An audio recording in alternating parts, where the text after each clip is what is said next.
Hi. బిజినెస్లో main నాకు ఏంటంటే వరస్ట్ ఏంటంటే, సపోజ్ ఒక ఇద్దరం కలిసి స్టార్ట్ చేస్తాము, ఇన్వెస్టర్ ఒకరు అవుతారు, కానీ మనం జస్ట్ సేల్స్ పర్సన్స్ అవుతాము. సో ఎవరైతే ఇన్వెస్టర్ ఉన్నారో ఇది నా బిజినెస్, మా ఫస్ట్ స్టార్టింగ్లో మనది అనేది నుండి స్టార్ట్ అయిపోయి ఇది నాది, యూ కెన్ గెట్ అవుట్ అనే స్టేజ్లో మాత్రం చాలా పెయిన్ఫుల్గా ఉంటుంది. మనం చేసే హార్డ్ వర్క్కి వాల్యూ లేకుండా ఉంటుంది. మనం ఎంత నిజాయితీగా ఉంటామో ఆ నిజాయితీ కూడా గుర్తించలేనప్పుడు చాలా పెయిన్ఫుల్గా ఉంటుంది.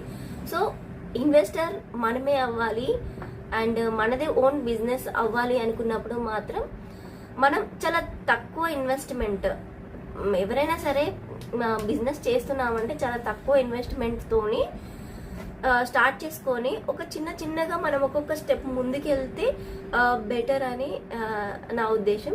అండ్ మోస్ట్లీ మన ఫ్యామిలీలో ఒకరు జాబ్ పుషప్ ఉండాలి అండ్ ఒకరు బిజినెస్ ఉండాలి. అండ్ బిజినెస్ అనేది ఈ రోజుల్లో చాలా కామన్ అయిపోయింది, కానీ హైదరాబాద్లో మాత్రం చేయాలంటే చాలా టఫ్ అంటే టఫ్.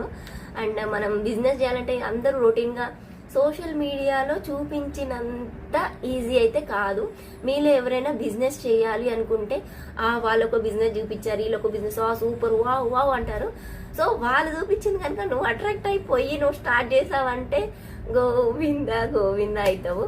సో మనకేమొచ్చు, అసలు మనకేం స్కిల్ ఉంది, మనం ఏం చేయగలుగుతాము, అసలు మనకు వచ్చిన మనం చేయాలనుకున్నది మన సరౌండింగ్కి ఎలా యూజ్ అవుతుంది అండ్ మనం ఎంత తక్కువలో మనం వాళ్ళకి ఆఫర్ ఇవ్వగలుగుతాం మన సర్వీస్ అనేది ఇంపార్టెంట్.